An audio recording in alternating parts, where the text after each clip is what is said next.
नमस्कार मु लिप्सा पटेल भवानीपाटना गप लेखे कविता लेखे उपन्यास लेखे। आज मु शुणेबी गोटे गपर शीर्षक लुहर संपर्क। लुहरु आरंभ होइथिला से संपर्क।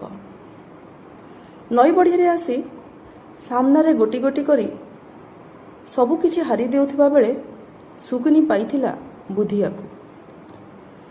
एई नाटा से ही रखिछि। गाँटा सारा चर्चा हैला बढ़ी समस्तंक क्षति हैला बेले सुकुनी और बाउरार कपाल खोलिला। प्रश्न उठिला बुधिया माइना अंडरा। सुकुनी समस्तंक ठारू लुचेई रखे ताकू। अखापारी निज शोइबा जगह पाखरे ताकू शुआए। दिन सारा कुंढई धरे। मुढ़ी भात छनछनिया घास खाइबाकू दिए। बाउरा प्रश्न करे बुधिया को आमे पाली परिबा तो?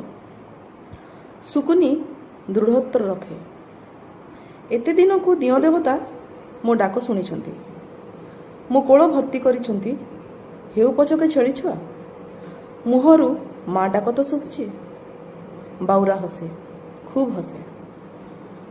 आदर जत्न पाई बुधिया डौलो डाउलो दिसिला। ता हाड़ुआ देहरे चर्बी मांस लगिला। ता कला चमड़ाटा चिक चिक कला। किछि लोक बुधिया को देखी सुकुनी और बाउरा को ईर्षा करुथिले। गाधुआ तुठरे ईर्षातुर किछि स्त्री लोक सुकुनी को पुलिस रो डर मध्य देखाइले। कहिले पुलिस आसीबो गाँ को आउ बुधिया को नहीं जीवो। से तो जेते हेले पर जिनिस ना। ताकू जेते निजर कले मध्य आईन कौन मानिबो।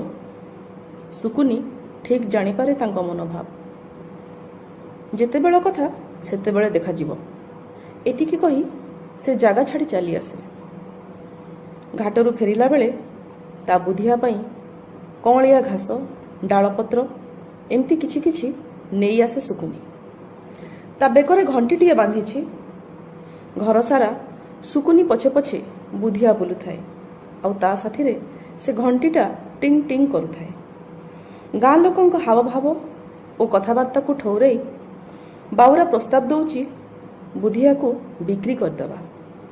सुकुनी आखिरे भरी जाए लुह। निज पुओ को किए कौन बिक्री करे? एते वर्ष को से माँ हेबार सुजोग पाइछि। ठाकुरे बुधिया को ता कतिके पठैछन्ति। नहेले बढ़ी रे एते लोकंकर क्षति हैला।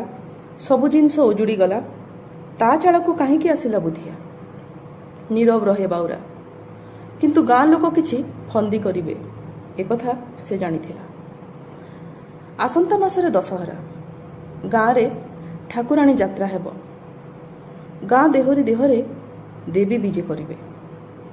से घागरा घुंगुर सिंदूर कौड़ी माଳ पिंधि बाଳ मुकुला करी आखपाख 5 खंड गाँ बुलिब। यात्रा देखिबाकू तांको गाँ रे केते भिड़ हुए।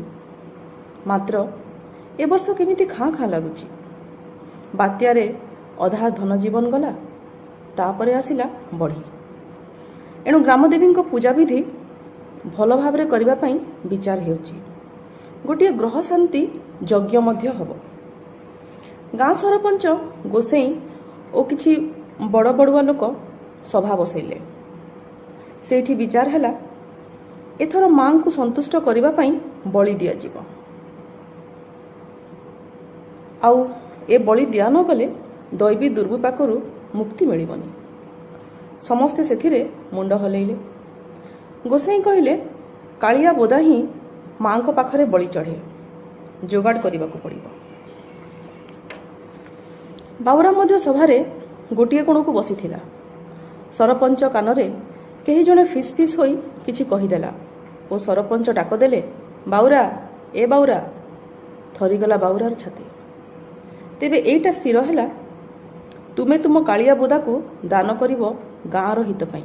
सरपंच शुणेदेले तांको निष्पत्ति बाणी। जड़े पालिया धरी कहिला मागणारे पाइचु आउ एते कौन चिंता करचु?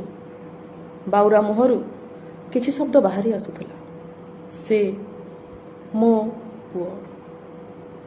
ଗଳାରୁଦ୍ଧ ହୋଇ ଆଖି ଭରିଗଲା ତାର। ଗାମୁଛାରେ ଲୁହ ପୋଛି ପୋଛି ଘରକୁ ଫେରିଲା। ଶୁକୁନି ଉପରେ ସବୁତକ ରାଗ ସୁଝାଇଲା। ଶୁକୁନି ତାକୁ ନେଇ ତା ବାପ ଘରକୁ ଚାଲିଯିବ ବୋଲି କହିଲା। ମାତ୍ର ପୁଣି ତ ଫେରିବ ଏଇ ଗାଁକୁ। ନିଜ ଘର ବିଲ ବାଡ଼ି ଛାଡ଼ି କେତେ ଦିନ ଯାଇ ବସିବ ନିଜ ବାପ ଘରେ?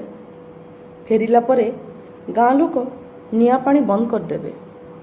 ଯେମିତି ହେଲେ ବୁଧିଆକୁ ଗ୍ରାମଦେବୀ ପାଖରେ ଦାନ କରିବାକୁ ପଡ଼ିବ। ଶୁକୁନିକୁ ମନେ ପଡ଼ୁଥିଲା ବଢ଼ିର ସେଇ ଦୁଃଖଦ ଦିନ, ଯେଉଁଦିନ ସେମାନେ ପାଇଥିଲେ ବୁଧିଆକୁ। ସେମାନଙ୍କର ଖୁସିର ସୀମା ନଥିଲା। ପ୍ରଥମ ଦିନ ମେ ମେ କରି ବୁଧିଆ ରଡ଼ି ଛାଡ଼ୁଥିଲା। କିଛି ଖାଇବା ତାକୁ ରୁଚୁ ନଥିଲା। ବର୍ଷାରେ ଓଳି ତଳେ ନିଜେ ଭିଜୁଥିଲା ଶୁକୁନି, କିନ୍ତୁ ବୁଧିଆକୁ ଘୋଡ଼େଇ ରଖିଥିଲା। ଶୁକୁନି ଜାଣିପାରୁଥିଲା ବୁଧିଆ ତା ମାଆକୁ ଖୋଜୁଛି, ମାତ୍ର ପନ୍ଥା ନଥିଲା।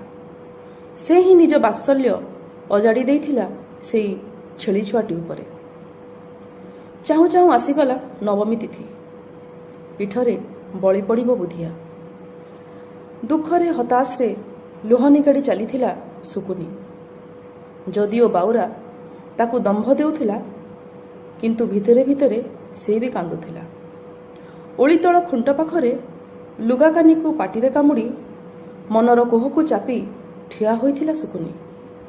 ବାଉରା ବାଟ ଜଗିଥିଲା, କେତେବେଳେ ଗାଁ ଲୋକ ଆସି ନେଇଯିବେ ତାଙ୍କ ବୁଧିଆକୁ। ବୁଧିଆ ଶୁକୁନି ପଛରେ ଲୁଚି ତା ଲୁଗାକାନି କାମୁଡ଼ୁଥିଲା। ବାଉରା କିଛି ଡାଳ କିଛି ଘାସ ଆଣି ତାକୁ ଖାଇବାକୁ ଦେଲାବେଳେ ପହଞ୍ଚିଗଲେ ଲୋକ। ଡାକ ଦେଲେ ବାଉରାକୁ, ବାଉରା, ଏ ବାଉରା। କାଠଖୁଣ୍ଟ ପରି ଛିଡ଼ା ହୋଇଥିଲା ଶୁକୁନି। ଏକ ବିକଳ ଦୃଷ୍ଟିରେ ଚାହିଁ ରହିଥିଲା ବୁଧିଆକୁ। ଯେତେବେଳେ ତାକୁ ଟାଣି ଟାଣି ନେଇଯାଉଥିଲେ କିଛି ଲୋକ। ପଛ ଖୁରାକୁ ଭୂଇଁରେ ବିଦାରି ମେ ମେ ରଡ଼ି ଛାଡ଼ୁଥିଲା ସେଇ ଛେଳି ଛୁଆ। ବାଉରା ଭିତରେ ଭିତରେ ରାଗରେ ଜଳିଗଲେ ସୁଦ୍ଧା ନିଜ ପ୍ରତିକ୍ରିୟା ରଖିପାରି ନଥିଲା। ଶୁକୁନିର ଆଖିର ଲୁହରେ ଝାପ୍ସା ହୋଇ ଚାଲିଲା ବୁଧିଆ। ମାତ୍ର ତା ରଡ଼ିରେ ସେ ଶୁଣିପାରୁଥିଲା ଏକ ଆର୍ତ୍ତ ଚିତ୍କାର, ମା, ଏ ମା, ମୋତେ ନେଇଯା ତୋ ପାଖକୁ। ଲୋକମାନେ ଭିଡ଼ି ନେଉଥିଲେ ବୁଧିଆକୁ। କେବଳ ଦୋହରାଇ ଚାଲିଥିଲେ ମାହୁଳିଆ ପାଇଥିଲା ବାଉରାୟାକୁ। ଦେବୀ ପୀଠରେ ଦାନ ଦେଇ ପୁଣ୍ୟ ଅର୍ଜିଲା। କିଏ ପୁଣି କଥା ଯୋଡ଼ି କହୁଥିଲା, ଏଇ କାରଣରୁ ବୋଧହୁଏ ଦେବୀ ମା ବଢ଼ିରେ ପଠେଇଥିଲେ ଏଇ ଛେଳି ଛୁଆଟାକୁ। ଶୁକୁନି ମନେ ମନେ ପ୍ରଶ୍ନ କରୁଥିଲା, ସତରେ ମା, ତୁ କ'ଣ ତୋ ପିଲାର ରକ୍ତ ଚାହୁଁ? ଏଇ କାକବନ୍ଧିଆକୁ କାହିଁକି ଏଇ ମମତାର ସମ୍ପର୍କରେ ବାନ୍ଧିଲୁ ମା? ଯଦି ମୋ ବୁଧିଆ ଛେଳି ଛୁଆ ନ ହୋଇ ମଣିଷ ଛୁଆଟେ ହେଇଥାନ୍ତା, ତେବେ କ'ଣ ତୁ ମୋର କୋଳ ଶୂନ୍ୟ କରିଦେଇଥାନ୍ତୁ? ଏଇ ଗାଁ ଲୋକ ମୋ ପ୍ରତି କ'ଣ ଏମିତି ଅନ୍ୟାୟ କରିଥାନ୍ତେ? ଲୁହରୁ ଆରମ୍ଭ ଏକ ସମ୍ପର୍କ ଲୁହରେ ହିଁ ଛାଡ଼ିଗଲା ନିଜ ସ୍ମୃତି। ଆଶା କରେ ଭଲ ଲାଗିଥିବ ଆପଣଙ୍କୁ ଏ ଗପ।